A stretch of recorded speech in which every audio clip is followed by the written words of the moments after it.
interactive sessions, our goal is to learn more about the college's equity and inclusion roadmap for success. MC is committed to being an equity-minded as well as an anti-racist institution.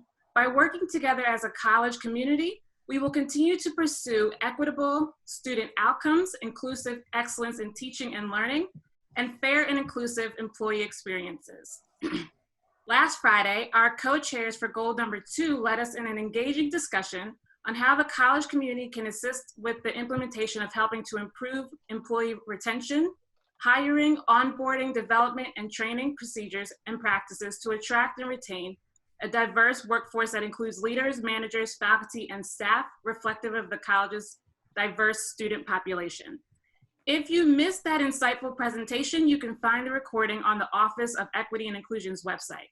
As we prepare to implement our 5 equity and inclusion goals based on the objectives researched by our members of PACEI 2017 and our 2019 work group, we will look forward to an interactive discussion where you provide us with your feedback for these final goals. Today we have our facilitators, Mr. Christopher Moy and Ms. Sue Haddad, who will be leading us in our discussion today. This subcommittee will be assisting the college in overseeing the implementation progress of goal number 3 and some of the objectives associated with it. Goal 3, the space is yours, or sorry, group 3. Thank you, Rachel, and good afternoon, everyone. My name is Christopher Moy. I'm the Director of ADA and Title IX Compliance, and I'm going to share my screen to bring up our PowerPoint. Can everybody see that? Yes. Oops, for some reason.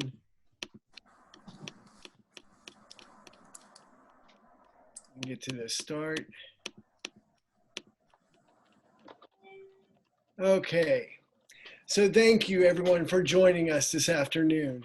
So I am joined by my co-chairs, Sue Haddad and Angela Lanier. And first, we just kind of want to give you an overview of what we're going to be talking about today in our town hall. So we do want to review our membership of our group 3 and the individuals who have helped us kind of look at the objectives and around this goal. You know, we want to define what goal 3 is and the purpose and philosophy around goal 3.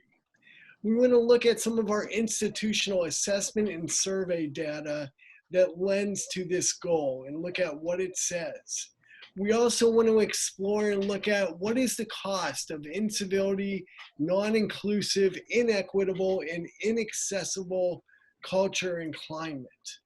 And then we are going to review the objectives that align with goal 3. These are the priorities that we've chosen for our goal that really align with this goal. And then finally, we're going to have breakout discussion questions. We are going to have 5 breakout rooms.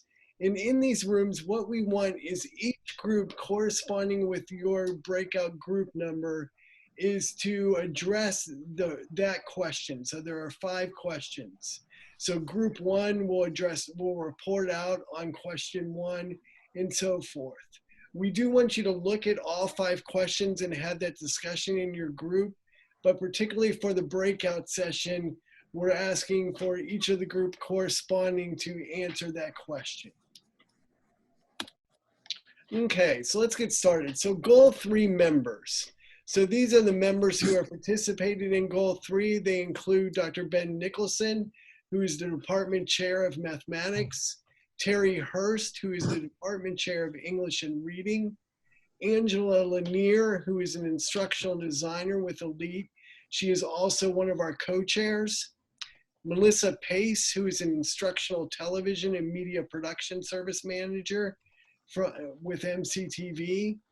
Eric Coe, who is our college architect. Jillian Fowl, who's a coordinator of assistive technology. Carla Neighbors, who is a program director with WDCE. Stacy Ford, who is our accessible technology coordinator. Rowena D'Souza, who is our ADA coordinator for employees. Rose Garvin Aquilino, who is our associate vice president for advancement and community engagement, and she is our SVP liaison. And then finally, Sue Haddad, who is the college-wide chair of Disability Support Services and co-chair for Disability Inclusion. You'll see on this member page, we have some individuals who are working on disability inclusion and some members on Goal 3. And this is purposeful because we had a disability inclusion subgroup committee as part of the roadmap, and some of that work on disability inclusion is still continuing. We are still working towards this. So some members are particularly, providing your contributions both to Goal 3 and disability inclusion. Okay, so Goal 3 is to foster college culture of equity, inclusion, civility, accessibility, kindness, trust, and respect for human dignities through targeted programs, activities, and educational opportunities. This is a very large and broad goal. So our philosophy and purpose around Goal 3 was to build a positive, welcoming, and compassionate college that helps improve morale, increases productivity, creates a sense of belonging, and facilitates success for all. MC's goal is to create an environment free of bullying, retaliation, negative biases that impedes the student success, overall morale, productivity, and community building. So in looking at the data for this, we pulled from a number of different sources, really to say, what does our culture look like right now? What are things that are going on in our culture and our climate? So we have a number of assessments and surveys that we were able to look at to see kind of what's going on and get a snapshot. So we have the Employee Engagement Survey, which is offered every year, the Equity and Inclusion Survey, which has been done twice and I believe will be repeated again this year. Our Ethics Survey, which was done one time. Sharon Bland had did a Pizza for Your Thoughts with students, really to gather some information about what our students thought. We did a climate survey on sexual violence for our students as part of our requirement under MHEC. There is a Scent survey and a Hope Center #RealCollege survey that looked at what are our students experiencing, especially during COVID. What's happening to them and what are the things they are facing. And finally, we have a Disability Support Services student survey.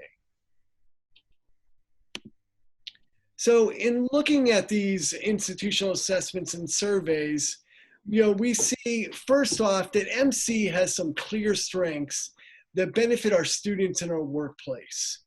Employees have identified that they love working at Montgomery College, that there is a high employee commitment to the college and to the mission of the college. So we see our employees love to work here. They have been here for a while and there's a commitment to the college and its mission. Our students identified, they thought that MC was diverse and understanding, but they also thought that there could be more opportunities for non-traditional students. So looking at the diversity, we see some of our students may be left out. One of the surveys, our Equity Inclusion Survey, identified that we need to strengthen parts of our culture, processes, policies, and leadership effectiveness at all levels of the organization. So looking holistically at the organization. Both in equity inclusion in the ethics survey, we found that some employees, there is a fear of retribution or retaliation if they were to bring their ideas up to their supervisor or make complaints. This is something that is never wanted at Montgomery College, is for someone not to bring something forward or something innovative for a fear of retribution, or retaliation. But this, the survey findings found that there was this fear. There's also some trust issues, trust in that, are you actually going to do something based on what I'm telling you?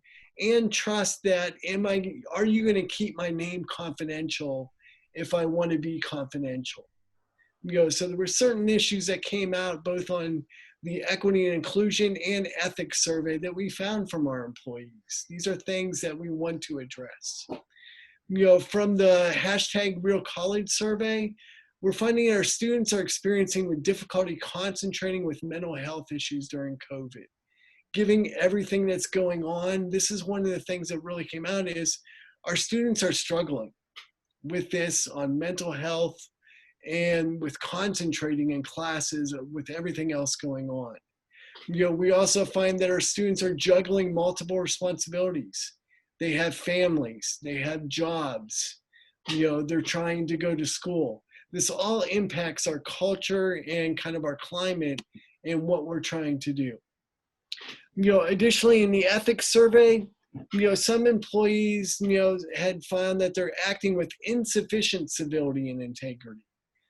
So there is a sense that there is some incivility at the college. In my climate survey for sexual violence, I find that over 80% of our students feel valued, respected, safe, and a part of the college community.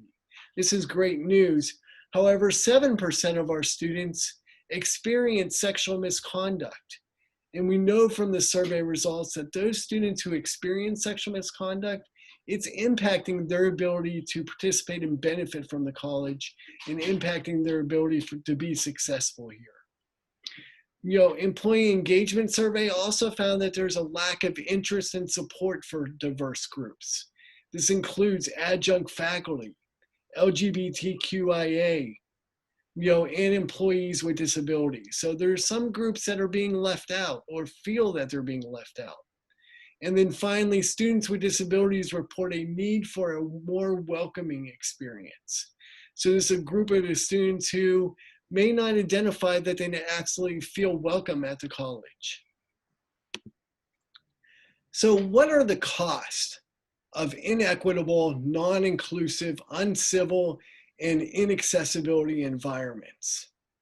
So what we know in Mastering Civility, a manifesto for the workplace by Christine Porath, and this is something that the PACEI group read, I believe 2 or 3 years ago, but really looking at what are the costs of incivility for an organization or institution. And incivility impacts productivity. It hijacks focus, creativity, and innovation. It hinders our ability to think out of the box, to be creative. It creates stressful environments. Are people going to be at their best if they're stressed by incivility? Are students going to be successful if they're experiencing incivility in the classroom? It leads to unpleasant work environments and organization instability. And it even affects our customers, client and stakeholder relations. So think about who are our customers. We don't like to think of our students as customers, but they are our customers. And if we're not addressing incivility in the workplace, this is affecting our students and their ability to be successful. So inequitable and non-inclusivity leads to marginalized and disenfranchised groups. So these are groups who maybe not feel welcome at the college. Again, and our goal is around to make sure we're creating inclusive and welcoming environments for everyone. And a lack of accessibility leads to violation of civil rights and a risk for lawsuits and agency enforcement. And it excludes people with disabilities. Again, in the specific group of excluding people with disabilities.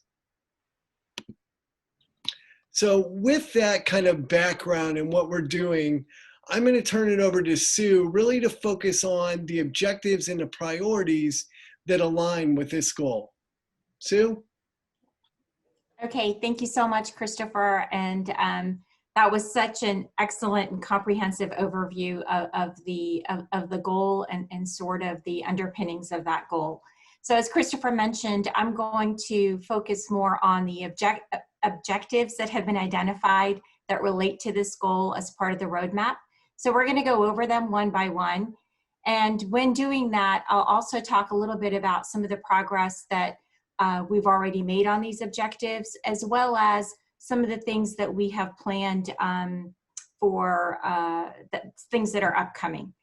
So one of the first objectives, and I think this relates also to last week's, if you attended last week's session, it deals with training administrators, hiring managers, and search committee chairs on the importance and benefits of diversity, equity, and inclusion in all phases of the hiring and promotion processes. That we will hold ourselves accountable for ensuring diverse pools of applicants, interviewees, and recommended candidates, and be willing to reopen searches that fail to attract adequately diverse pools of candidates. So again, I think if you attended last week's session, that group talked a little bit about sort of the diversity that we have in our employees, and do they reflect our student population. So that's one of the objectives. The next objective is to assess and measure student experience and a sense of belonging at the college. Christopher already mentioned some of the survey results that relate to this. So one of the things that's coming up is with respect to the LGBTQ population, that we're looking at a needs assessment, and in spring 2021, the Office of Equity and Inclusion will launch such an assessment to identify opportunities for growth in this area. Additionally, you also heard some of the survey results as it relates to people with disabilities at the college. Currently, right now, we are undergoing an ADA self-evaluation. And as part of that evaluation, we're not only looking to see are our facilities accessible to people with disabilities, but we're also looking at the culture around disability. And so part of this self-evaluation is looking at all of our programs, activities, and policies, and to see how they align with creating a welcoming and inclusive environment for all people with disabilities at the college. So as a part of that, there's several activities that will be occurring in this next coming year where people will be asked to provide feedback on this. And so that's definitely something that we're working on and something that you can look forward to this coming year. Another objective is to enhance student awareness of the complaint process. And with respect to this, there are several things that have already occurred. One is that in 2019, a student complaint resolution process was formalized. And one of the things that I believe in the Middle State study that was indicated was that sometimes we didn't have a clear process about where students go to if they had a complaint. And so one of the things that has been updated, if you look at the Montgomery College website, there is a student complaint page. And on that student complaint page, students are directed to how they can and who they can go to if they have a concern or issue. So I would encourage you to look at that page because I think it's very useful in terms of directing students with respect to where they need to go to. Next. The other objective relates to fostering empowerment and a sense of belonging among diverse populations at the college.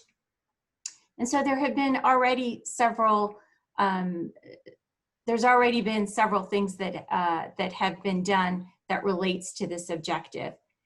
You may recall in 2018, there was the campaign #YouAreWelcomeHere, where you could kind of, look at the different digital boards and things like that to welcome all students here. So there was that campaign that occurred in 2008.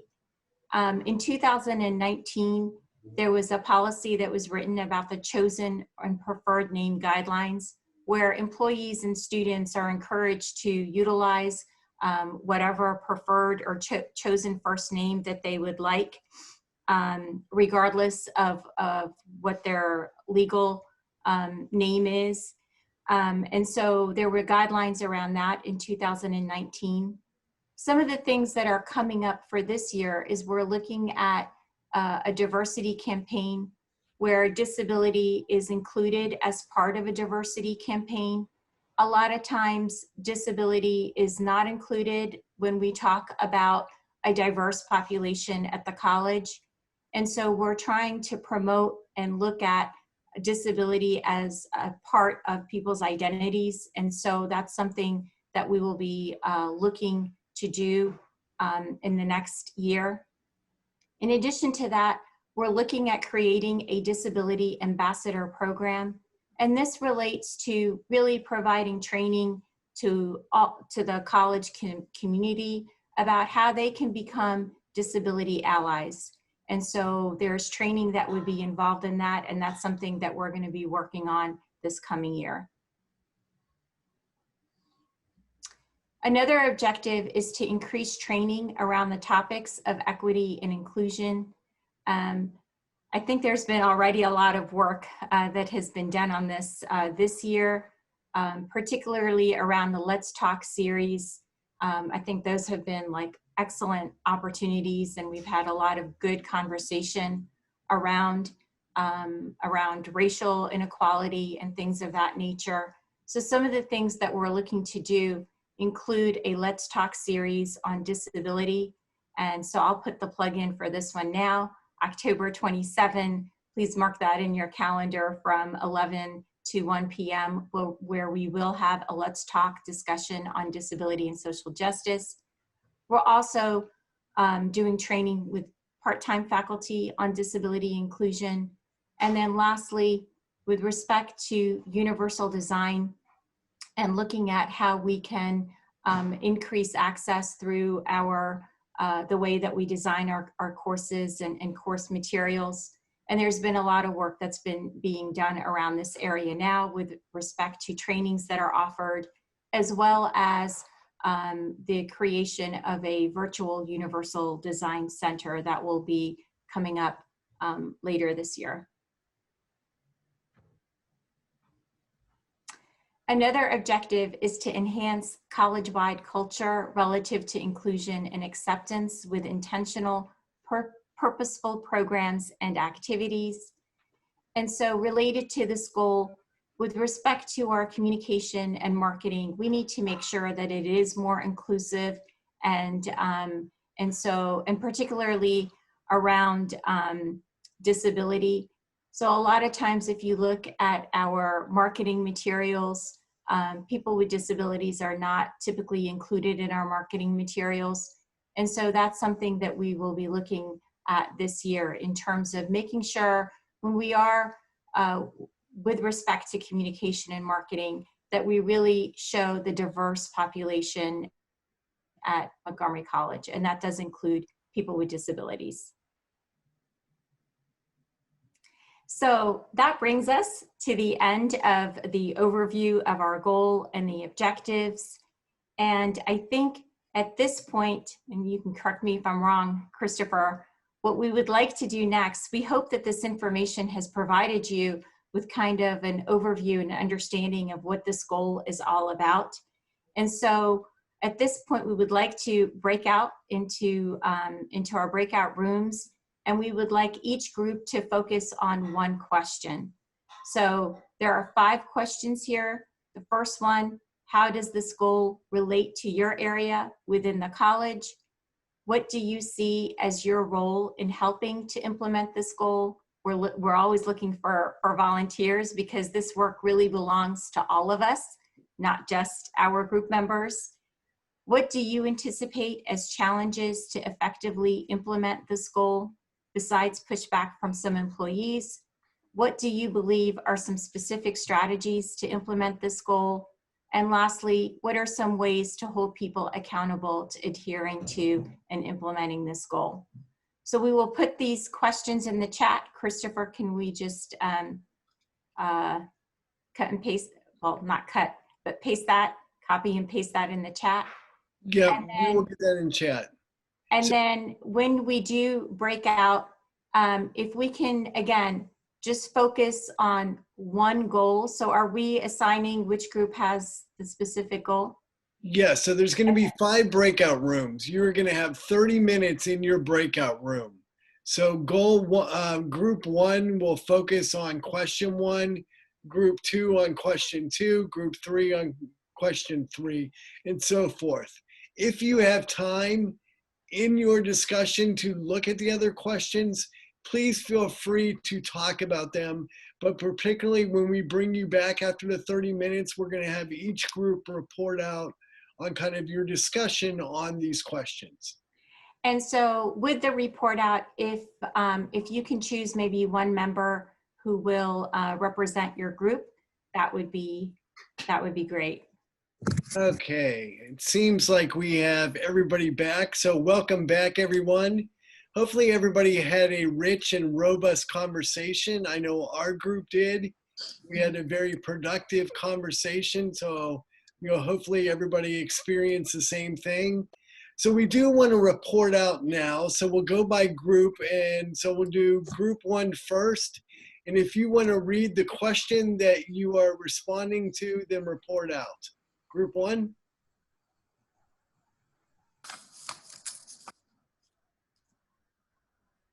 Hi. Okay, so we had the, it's not working. The question was, how does this goal relate to your area within the college? And so some of the things we came up with was, or were making sure that everyone is included during meetings and not just creating silos. Ensuring that the videos that are created are accessible. So that includes things like making sure that you have not just making sure that you have captioning when you have videos, but that the captions themselves are actually correct. YouTube is really bad at that. So make sure you follow up with YouTube videos. But then, and which generated a question of what on a college-wide level, like how frequently are corrected captions actually checked and verified in terms of what employees are posting. Things like elite programs offered how to operate within the space with students with hearing accommodation. So if you have students who are deaf or hearing impaired, that there are actual classes that Elite used to offer, may still offer, that helps if you are the instructor in terms of how to teach, keeping students with hearing impairments in mind. Group work, so partnering students up with those with accommodations where the students are really good at being inclusive, kind, patient, and things like that, where the students themselves already are manifesting the goal. And then showing up to diversity training, having sensitivity training for businesses, and then ensuring that frontline workers have FAQ sheets.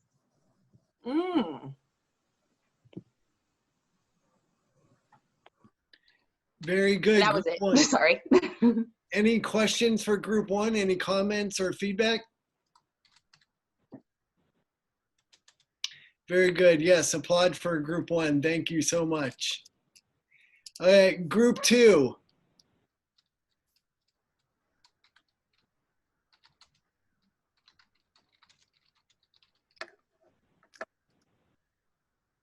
Ben, you need to unmute. Thank you. I was talking. I'm going to speak for group 2. Our question was about the role that we personally play in the implementation of this goal and meeting this goal. And so a lot of us brought, our different areas of, where we work at the college to this experience. And, so there was talk about, what HR can do to help, new employees, the legality of, some of the things that were mentioned by the previous group, and making sure that we're doing what we need to do legally. I think that, the personal roles that we take of like reminding people of policies and helping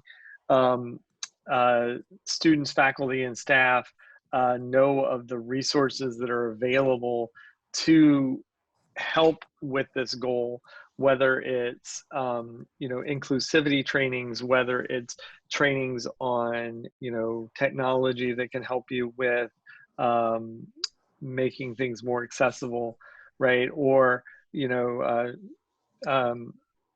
recognizing when things need to get fixed, and how to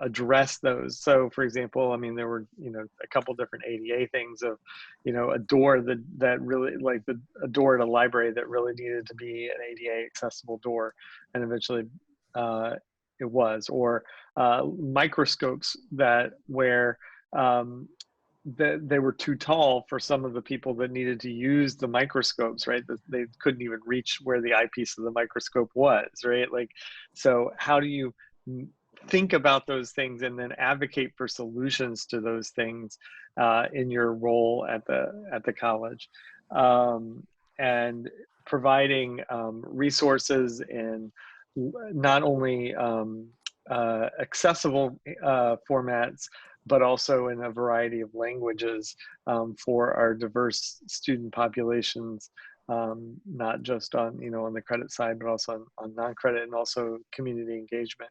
So I think that the overall theme was this sense of personal responsibility of taking it upon yourself to advocate for the things that need to happen at the college to implement this goal. Okay, thank you, Ben. Thank you, Group 2. I do want to highlight one of the things you said, that really kind of honed in for me, is that whether it's accessibility, whether it's civility or inclusivity, it is a shared responsibility amongst us all.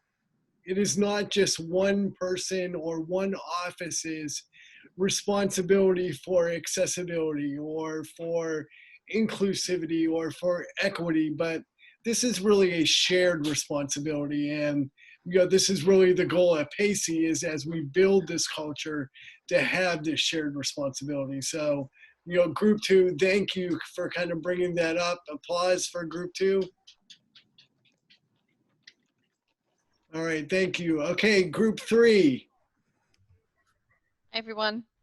I'm Elizabeth Schallmann. I'm speaking for Group 3, and my other members, please must interject if I don't get anything right. The question we were answering was, what do you anticipate as challenges to effectively implement this goal besides pushback from some employees?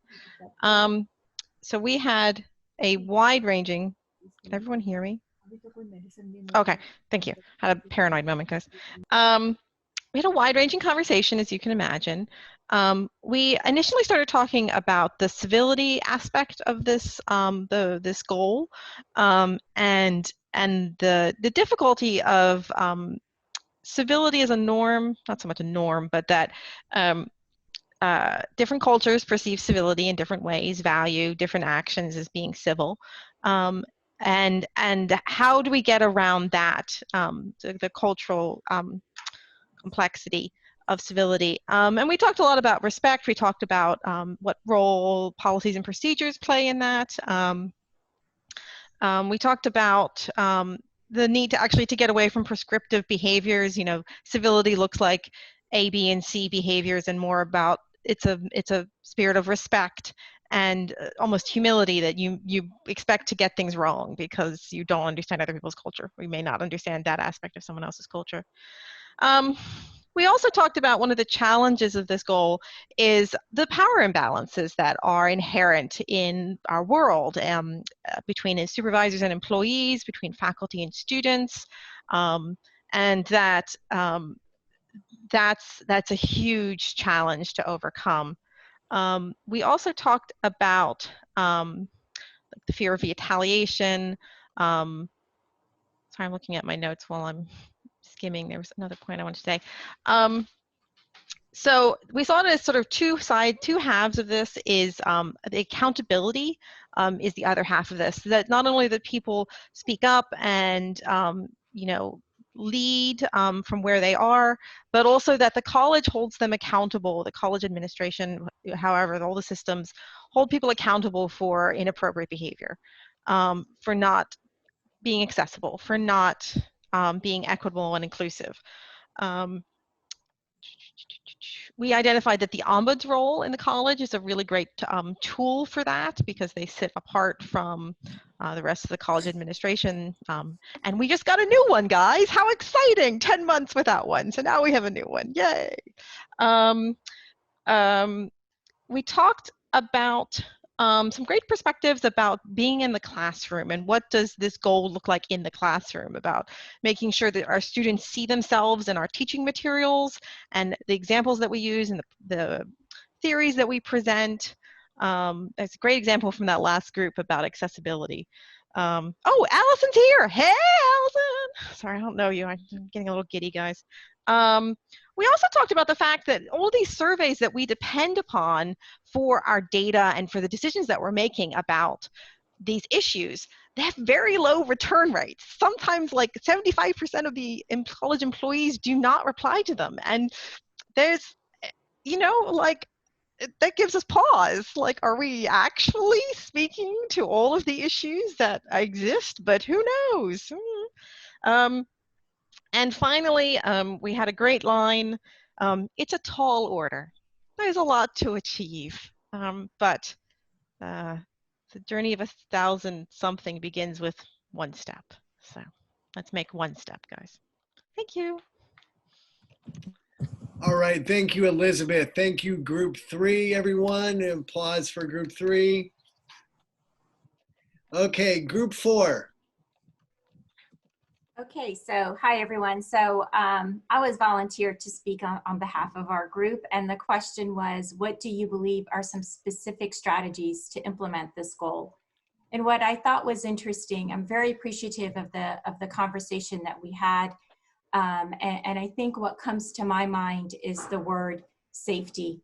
How do you create a culture of safety, not only for students, but also for employees? And so there was a lot of rich discussion around that. And so I'm going to divide some of my comments as it relates to students with disabilities, and how do you create a culture where students feel comfortable disclosing? How do we dismantle the stigma around disability so that it becomes part of a normalized process? If I need accommodations, it's really not a big deal. And also looking at students who may have mental health issues. There was a lot of conversation about students who experience anxiety as an example, and they may feel like they don't even know that they can qualify for services and accommodations. So part of it centered around the stigma and how do you address the stigma in our environment. And so some strategies that were identified included things such as making sure that our onboarding process and our Start Smart process really includes students with disabilities, that we actually show their faces and how utilizing resources is not a stigmatizing thing. We all need to be able to use our resources to succeed in college. So this is not something that's negative. Another strategy was looking at our classroom spaces and how do you create a flexible learning environment so that students also feel like, you know, they can succeed in that environment. And there were some specific strategies about ways to do that. There are a lot of good ideas, so I'll just run through a couple of them. For example, involving students in a classroom assessment technique, using a case study of some sort to get students to reflect on the definition of disability, reasons to disclose, resources available, and things like that. So a lot of conversation about you know, specific strategies around disability and making sure that we're inclusive. But then we also discussed from an employee standpoint, you know, we talk a lot about being civil with one another and showing ourselves and being respectful and kind with one another, but yet perhaps that process isn't mirrored with administration and senior leadership. And so there was also some discussion around that. and how do we really create a culture of kindness and respect among all levels? And I believe it was Elizabeth who just mentioned sort of the power dynamics, but some specific strategies around that include, as administrators, we engage in, for example, the 360 evaluations. When feedback is given, how is that feedback used to improve someone's competencies? So that was just one example. There are many other strategies, and I'm just going to look real quickly in the chat. And if anyone in my group would like to add to what I've said, please unmute yourself and feel free to do that. I think the other conversation was about providing better customer service and making sure that we're listening more. How do we, that we need to also exercise more patience with students and one another. And a lot of strategies around training ourselves to listen better, training ourselves to not marginalize other people's concerns and things of that nature. So a lot of great discussion. I took a lot of notes on this, and so, because of the time that we have, I just wanted to kind of highlight, some of those points. But before I leave, I just want to make sure, does anyone from the group, would they like to add anything? Are we good? Okay, thank you. Thank you. Thank you, Group 4. That was quite a conversation and great feedback for us. Any comments or questions for Group 4? No. Okay, Group 5.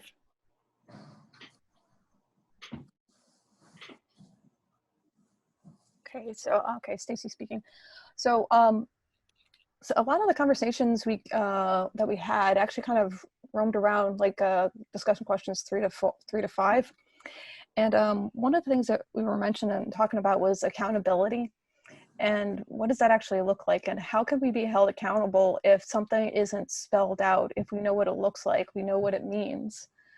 And then one of the comments was about talking about like the struggle of being a witness when we see some of these different things in action, and some of these maybe like a bias or certain words. And please, if anybody else in the group want to unmute and want to clarify something, please do. I try to write down as fast as I could.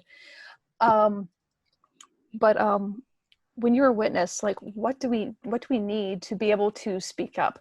How can we speak up? Are we comfortable? Like, do we have the tools that we need? So one of the action items, possibly even having a toolkit that we could actually use so we could be a part of that type of conversation or be prepared in the conversation. Yeah, even having some of the verbiage that could be used. And then also, for example, like they also mentioned something about like when that happens, what does it look like? Sometimes we kind of assume that we report these and we assume that report equals action, but also it kind of hedged around the idea of that group accountability as well. So kind of instead of just going that route, being that one person in that area, be able to talk about that inner environment. One of the examples I really liked was like in a meeting, and taking a moment as a reminder to like to explain, say, okay, we're going to take a moment to explain that we're going to treat with the utmost respect and actually actually voice what that expectation looks like and what we're going to do, and that this is a group that we're going to do this together. Some other action items was they were mentioning about, for example, more open communication, like on Blackboard. So when we do have that more of that transparency, that also has a side effect. So let's say the student may be bouncing around different things, and having like all the information in Blackboard, and also it helps that student to have grounded centralized information, but also support coaches coming in to have more of that information. So more communication helps like that global type of environment. Another action item was also, please forgive me, for the Writing Center, for example, writing a social justice statement for your group to kind of to ground in that's relevant to that area.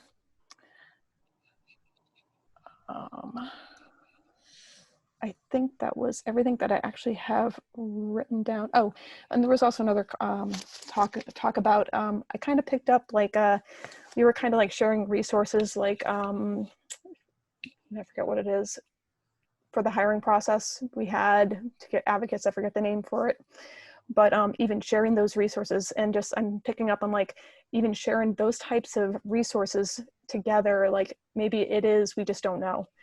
And then some of the challenges were biases and perceptions. So another kind of a layer of how that affects of what we're doing. And if anybody else would like to turn on their mic and contribute, please do.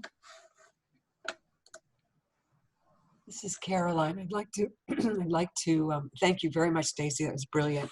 I just want to say what someone else said in our group, which was really very interesting. I'd never heard of it before.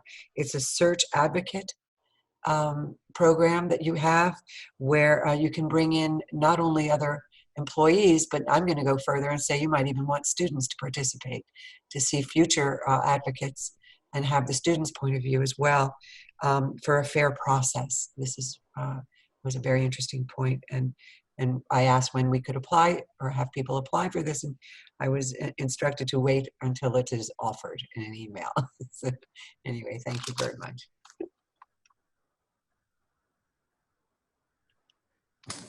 Okay, group 5, thank you so much. That was great. Thank you. That was a lot of rich and conversation. Group 5, thank you.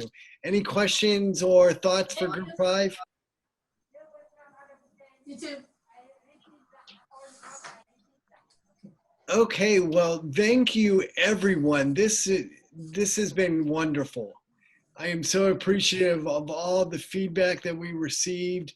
It sounds like each group had a very rich and robust conversation and really provided us a lot of feedback as we kind of move through this goal that we're able to take back now and really implement these objectives or have recommendations of how we implement these recommendations, really to create a culture of civility, respect, and trust, equity, inclusion, and accessibility.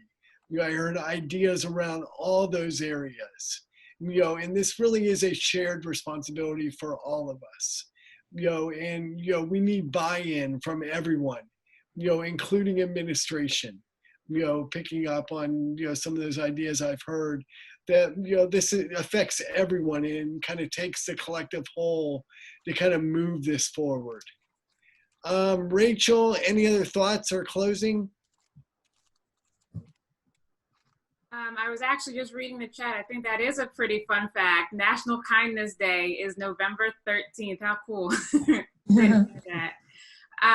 Thank everyone for attending today. I do want to just highlight a few things. I think similar to what Chris said, just noting that all of this needs to be addressed on all levels, right? So from the top down, bottom up, all of it. So I think that is a great closing point for it.